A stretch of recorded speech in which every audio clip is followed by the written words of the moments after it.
So let's get started here. This is basically a drum lesson for anyone, beginner, advanced, it doesn't matter, but it's about proper technique and actually how to hold the drumstick properly. It sounds like sort of silly, but the truth is it's like very important. It's very important. I mean, so many drummers have bad technique, and they're you know, in the future they're going to end up with possible carpal tunnel. I've had some students that were older and playing a long time, and they just had really bad wrists, you know, and hurt all the time.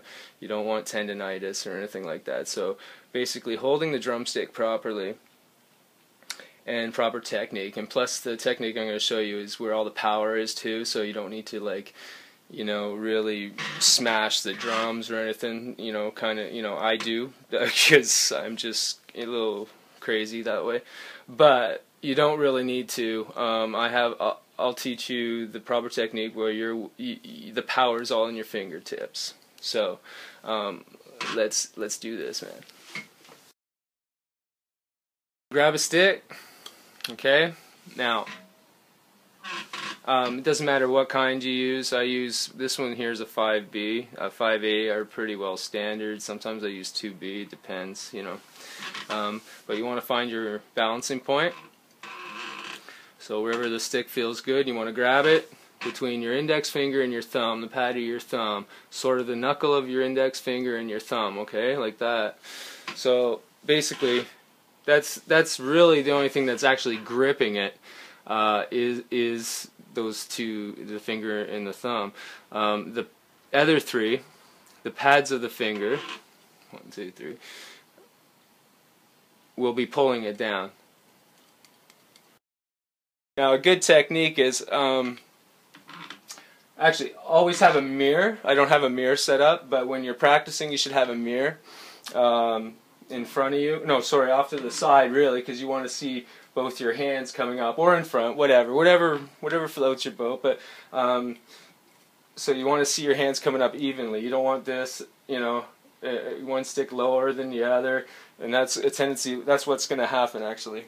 So another way to do it is to use a boom arm to go across, say a mic stand or whatever, to come across here, or a cymbal stand, and you can, you know, when your stick comes up, it'll hit it, and you know that you're even.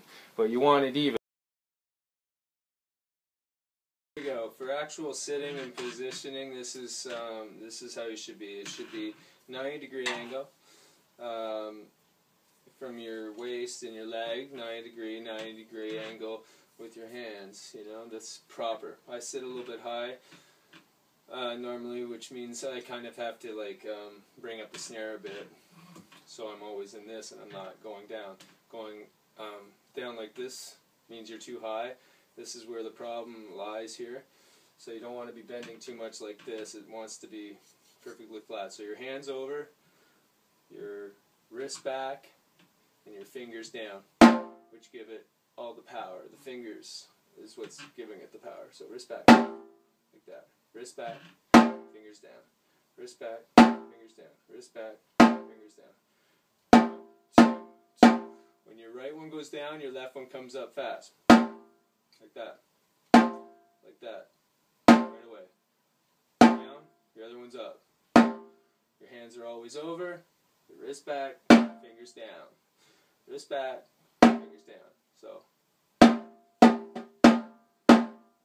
that.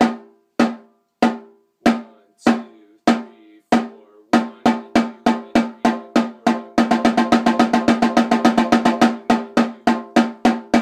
and 1, 2, 3, 4. You want to practice this with a click track, a metronome, or a drum machine, whatever, but a metronome's actually better. You know, you set it 60, 80, 90, you know, bring it up, bring the tempos up to so you get comfortable. You know, make sure, like, put that boom arm across, like I said, so when your sticks come back, it'll hit it. Watch yourself in the mirror.